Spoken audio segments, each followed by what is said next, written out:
హరే కృష్ణ కృష్ణ కృష్ణ హరే హరే హరే రామ్ రామ్ రామ్ హరే హరే. ఇది ముప్పవరం నుంచి మీరు సింగరకొండకు వెళ్ళే మార్గం. ఇది ముప్పవరం పోయే రూటు, ఇది వచ్చేసి సింగరకొండ పోయే రూట్ అండి. సో ముప్పవరం నుంచి వస్తున్నాను. సో మనం ముప్పవరం నుంచి ఇప్పుడు సింగరకొండ దేవస్థానానికి వెళ్తున్నాం, సింగరకొండ ఊరికి. సో మధ్యలో వచ్చేసి ఇది బొమ్మనంపాడు అండి, Bommanampadu village. So Bommanampadu village దారిలో రైట్ సైడ్ వచ్చేసి శ్రీ వీరబ్రహ్మేంద్ర స్వామి, కోతులు వీరబ్రహ్మేంద్ర స్వామి దేవస్థానం కనిపించింది. చూడొచ్చు ధ్వజస్తంభం చక్కగా ఉందో. సో వచ్చినటువంటి దర్శనం చేసుకోండి, కాళ్ళు చేతులు కట్టుకుని ధ్వజస్తంభానికి దండం పెట్టుకోండి, ధ్వజస్తంభం నమస్కరించండి. నేను ఒక చేతితో పట్టుకున్నాను, ఎందుకంటే ఇంకా మొబైల్ వచ్చేసి రెండు చేతులు ఉంది అందువల్ల. సో చేతులు నమస్కరించాను. సో వీడియో పాజ్ చేసి మళ్ళీ ఫుల్గా నమస్కారం. వీడియో పాజ్ చేసి ధ్వజస్తంభానికి మొక్కాను. సో ఇట్లా ధ్వజస్తంభాన్ని మొక్కేసి మీరు ఆన్లైన్లోకి ప్రవేశించండి. సింపుల్గా వెళ్ళండి. ఇప్పుడు గుడి తలుపు చేశారంటే ఇది టైం కంటే కదా 2:30 అందరూ ఇంటికి వెళ్ళిపోతారు. ఉదయం సాయంత్రం పూజలు చేస్తారు, చిన్న అభిషేకాలు కానీ పూజలు కానీ రోజు నిత్య పూజలు జరుగుతూ ఉంటాయి ఇక్కడ. ఇది బొమ్మనంపాడు గ్రామం. శ్రీ వీరబ్రహ్మస్వామి చూడొచ్చు, వీరబ్రహ్మస్వామి అంటారు సార్. అంటే మన కాళ్ళ జ్ఞానం చెప్పేటువంటి దేవతామూర్తి అయినా. సో అంటారు కదా బ్రహ్మంగారి మఠం, శ్రీ కోతులూరు వీరబ్రహ్మేంద్ర స్వామి దేవస్థానం, ఎన్నో గుళ్ళు చూస్తూ ఉంటాం. ఇది ప్రతి ఊర్లో సో బ్రహ్మంగారి మఠం లాంటి ఆ యొక్క దేవతామూర్తి యొక్క బ్రహ్మంగారి స్వామి యొక్క దేవస్థానాలు, గుళ్ళు అన్ని ఊళ్ళల్లో పెట్టుకుంటున్నారు. ఎందుకంటే ఒక కాలజ్ఞానం చెప్పారు కాబట్టి. సో చూడచ్చు కాలజ్ఞానం, సో అట్లా అన్నీ తెలుసుకోవడానికి. సో ఈయన కాలజ్ఞానం ఎంతో చక్కగా చెప్పారు. ఇక్కడ నిత్యం జరుగుతున్నాయి చూడొచ్చు. సో అటువంటి గొప్ప మహానుభావులు, దైవతామూర్తి. సో కాలజ్ఞానం చెప్పేటువంటి గొప్ప మహాయోగి అనొచ్చు, దైవమూర్తి అనొచ్చు. సో వీరబ్రహ్మస్వామి గారు చాలా చక్కగా కాలజ్ఞానం గురించి రచించారు, చెప్పారు. అవి ఇప్పటివరకు చాలా జరిగినాయి. సో ఇక మీద కూడా జరగబోతున్నాయని అందరూ ఆశిస్తున్నారు. సో అందరూ నమ్ముతున్నారు. సో మీరు కూడా నమ్మండి. సో కాలజ్ఞానాన్ని చదవండి. ఆయన కాలజ్ఞానానికి వీడియోస్ క్యాసెట్లు కూడా ఉన్నాయి, మా యూట్యూబ్లో సెర్చ్ చేసుకోవచ్చు. ఇది ముప్పవరం నుంచి సింగరకొండకు పోయే దారిలో సో బొమ్మనంపాడు గ్రామం కనిపిస్తుంది. సో ఇక్కడ కుడి పక్కన మీకు దేవస్థానం ఉంటుంది చూడొచ్చు. సో ఆలయం మూసేశారు కాబట్టి మీరు జస్ట్ బయట నుంచి మీరు చూడండి, అంటే దర్శించుకోండి. సో అక్కడ విఘ్నేశ్వర స్వామి, ఇటుపక్క వచ్చేసి అమ్మవారి దేవస్థానం ఉంటుంది, అమ్మవారి విగ్రహం, ఇటుపక్క వినాయకుడు విగ్రహం, అమ్మవారి విగ్రహం దర్శించుకుని దండం పెట్టుకుంది. సో చాలా తక్కువ ఉంటుంది, చిన్న గుడి. సో మీరు వీలైనప్పుడు ఈ రూట్లో వచ్చినప్పుడు, సింగరకొండకు వచ్చినప్పుడు ముప్పవరం నుండి సింగరకొండకు వెళ్ళే దారిలో తప్పకుండా కనిపిస్తుంది. ఈ దారిలో వెళ్ళినప్పుడు మీరు చూడండి. సో బ్రహ్మంగారి కాలజ్ఞానం గుడి కనిపిస్తుంది, బొమ్మనంపాడు. తప్పకుండా అందరూ వీడియో నచ్చితే లైక్ చేయండి, షేర్ చేయండి, వీడియోలో కామెంట్ చేయండి, మీరు వీడియో చూస్తూ మీరు మర్చిపోయేంటంటే మీరు ఒకటే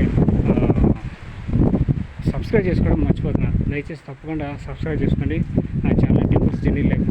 సబ్స్క్రైబ్ చేసుకోండి, టెంపుల్స్ ట్రావెల్ లైఫ్ జర్నీ కూడా సబ్స్క్రైబ్ చేసుకోండి. ఇప్పటివరకు మీరు వీడియో చూస్తూ సబ్స్క్రైబ్ చేసుకోకుండా మర్చిపోతే తప్పకుండా దయచేసి సబ్స్క్రైబ్ చేసుకోండి. ఇదే నా రిక్వెస్ట్. వచ్చేసి గోమాత కనిపిస్తాను చూడండి. మనం ఇంతకుముందు వీడియోలో కూడా చెప్పాను కూడా, సాయిబాబా గుడిలో, శివాలయంలో, రామాలయంలో, కొన్ని శివాలయం క్షేత్రాల్లో కూడా కొన్ని దేవస్థానాల్లో తప్పకుండా గోమాతను పూజిస్తారు. అట్లా ప్రతి చోట కొన్ని చోట్ల ఉంటాయి. ఇట్లా బ్రహ్మంగారి గుళ్ళో కూడా సో గోమాతను పూజిస్తారు నిత్యం. సో మీరు కూడా తప్పకుండా గోమాతని నిత్యం పూజించండి, పోషించండి, ఆరాధించండి, దండం పెట్టుకోండి. సో గోమాత ఎంతో మంచిది. గోమాత గురించి లాస్ట్ షిరిడి సాయి దేవస్థానంలో ఒక వీడియో చేశాను, దాంట్లో చూడండి గోమాత యొక్క ప్రయోజనాలు. సో గోమాతను పూజించడం వల్ల ఒకటి ఉపయోగాలు, ప్రయోజనాలు చక్కగా చెప్పాను. సో ఇటుపక్క స్థలం బాగుంది, చాలా పెద్దది. సో ఆవరణ చాలా పెద్దది, స్థలం పెద్దగా ఉంది. బొమ్మనంపాడు గ్రామంలో శ్రీ వీరబ్రహ్మస్వామి వారి దేవస్థానం. ప్రతి ఒక్కరు ఈ యొక్క గుడి అభివృద్ధికి, ఈ గుడిని దర్శించుకున్న తర్వాత, వీరబ్రహ్మ యొక్క స్వామి దర్శనం చేసుకున్న తర్వాత స్వామివారి కృపకి పాత్రలు కండి. సో మీకు తోచినంత సహాయం ఈ యొక్క గుడికి విరాళ రూపంలో ఈ యొక్క దేవస్థానం యొక్క ధర్మకర్తలు కానీ, ప్రధానార్చకులు కానీ, సో గుడి యొక్క పెద్దలని కలిసి, ఊరి గ్రామ పెద్దలని కలిసి ఈ యొక్క దేవస్థానం యొక్క ఈ దేవస్థానం యొక్క అధ్యక్షుల్ని కానీ పెద్దవారిని కలిసి వాళ్ళ యొక్క అనుగ్రహంతో మీకు తోచినంత సహాయం ఈ యొక్క గుడి అభివృద్ధికి, గుడి పూజ నిర్వహణకి, సో ఇతరత్ర కార్యక్రమాలకి, అన్నదాన కార్యక్రమాలకి మీ శక్తి కొద్దిగా మీరు సహాయం చేయండి. విరాళాలు ఇచ్చి మీరు రసీదు తీసుకోండి. అప్పుడు మీరు ఇచ్చినటువంటి విరాళాలు ఈ దేవస్థానానికి చెందుతాయి.